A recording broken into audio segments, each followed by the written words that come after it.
This time on Growth Tools, we're looking at how you can use Chat-GPT in your marketing. That's right, Jack. I think everyone knows all about Chat-GPT now. If you haven't heard about it, you're living under a rock. If you haven't tried it, then you're living under a massive boulder. It is. Don't be scared of it. It's very exciting. It's going to make your life so much better. It's fun. It's not Terminator. It's not going to go Skynet and obliterate the Earth yet, but it will make your job so much more easy and so much more enjoyable because it's a time saver. Mm-hmm. A lot of the content that it creates, you're already perfectly capable of doing yourself. It's just a matter of time, motivation, and just having the prompts that you need to get a really good result. Mm-hmm. So I think it'd be really great to generate a customer persona. Okay. Persona is really key in setting up your marketing and just trying to frame the language and stuff that you're using. So cool. Well, let's use Ammo as an example then. Okay. And the sort of customers that we're after. Okay. If you want to open up chat.openai.com and if you need to create an account, super easy. It's quick and easy. You need to log in with Google. Through Google or whatever.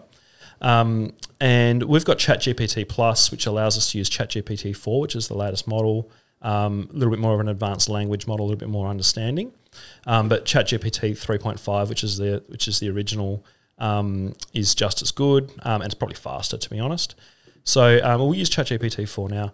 So the real key to getting great results out of ChatGPT is the amount of information and context that you share with it. And it's called a prompt. So what is the sort of thing that you're asking it for, and how do you give it as much information to be as successful and relevant to you as possible? You need to co-pilot it, really. That's the sort of concept that I think people have most become comfortable with. Yeah, exactly. Being a co-pilot. Yep.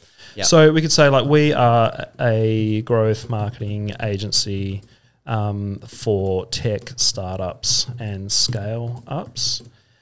Please help with 3 broad customer personas for the ideal client for our agency.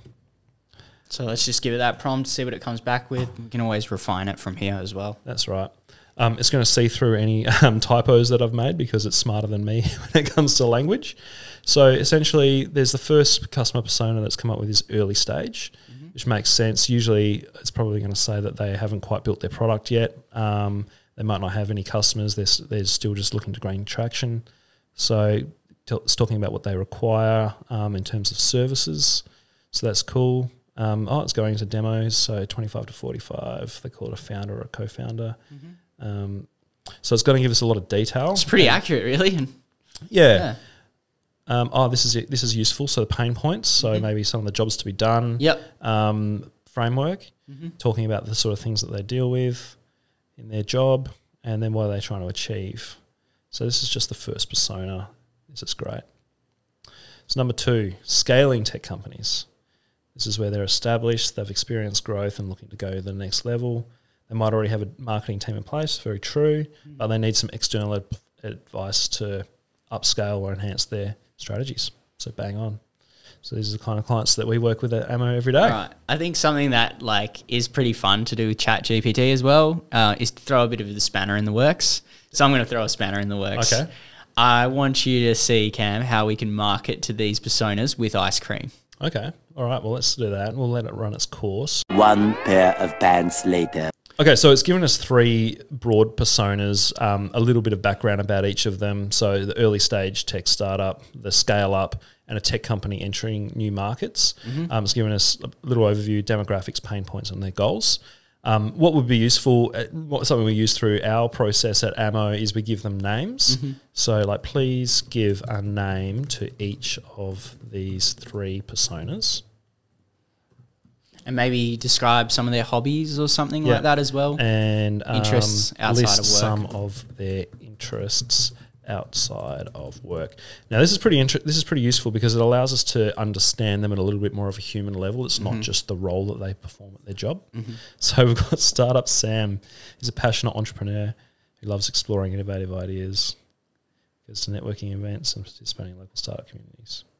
Likes podcasts. So this is good kind of useful It's information. good, but it's missed as the well. kite surfing. There's no kite surfing yet, Cam. Well, maybe that's scale up Sally. That might Oh, be- that's scaling Susan. Okay, she's a seasoned marketing exec. 298 frozen patties later. So now, Jack, your challenge was how would we market to these people using ice cream? Yeah, I think it's always fun to throw a bit of a spanner in the works with Chat-GPT.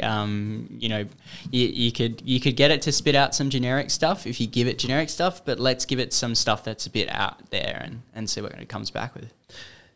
So you've put the ice cream in now, and what's it saying? So it's starting out a little bit generic. Tailored campaigns that resonate with their unique needs and interests. Okay, fine.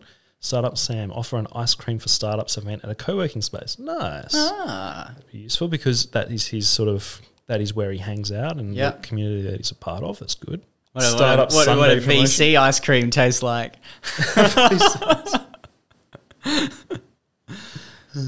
Okay, scaling Susan, growth marketing, ice cream social. Okay, so it's another event about ice cream. Obviously, ice cream is sort of something which is physical. It's a bit more summertime. We're coming into winter now, though, so you know maybe we should replace that with hot chocolate. Right. Yeah, hot chocolate and founder evening or something like that. But I guess you can kind of see how using it as a tool, like other ideas will start to come up. You'll start to look at the problems differently as well. So yeah. So now that we've given it this context as well and it's generated these personas for us, we can start creating the content that would actually promote these things on our behalf. Well, let's ask it what content it would need suggest for each of those for the ice cream personas event in order to promote those ice cream events. Okay. Yeah, ice So cream what, events. Content and Like, what do we need? What are the would channels? you recommend to promote each of these events? So tailored to the interests and preferences. So there might be different channels for different personas, which makes sense. They have different interests and they live their lives differently. So for the startup, we'd create a blog post, do some collaborative content with the partners that we're doing the event with. Makes sense. LinkedIn, Twitter, and Insta. So I think next we should ask it what write posts for Startup Sally's. Yep. Let's hone in on Startup Sally. I'll get rid of please. I don't want This is like the new real AI person. overlords. Okay, so it's created essentially a marketing plan for each of those events for us and a list of the actions that we need to take and the channels that we should use to promote it. Let's hone in on Scale Up Sally, and we'll ask it to write creative and engaging social media posts for the appropriate channels to promote Scale Up Susan's event.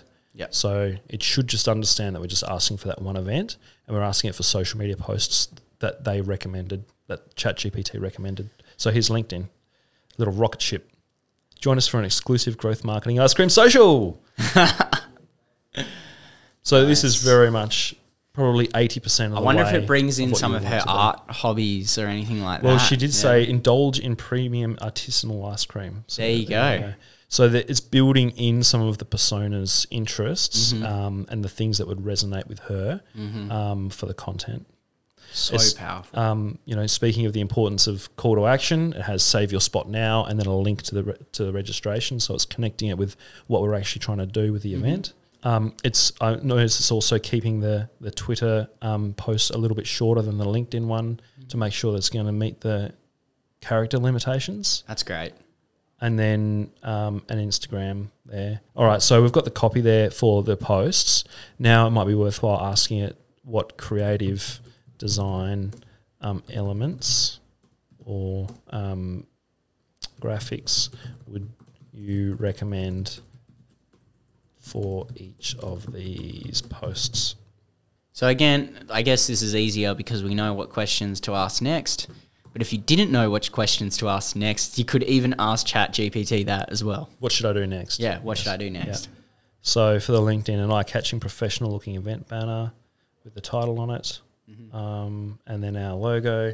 So then what we've asked it to do is some really punchy headlines. And so it's given us 5 different options there. And the one that it recommends was unlock explosive growth, how ice cream reveals the secret ingredient to scaling a tech business. So we've taken those prompts and then we've gone and jumped into Canva and dumped some of that content into its text generation for new images.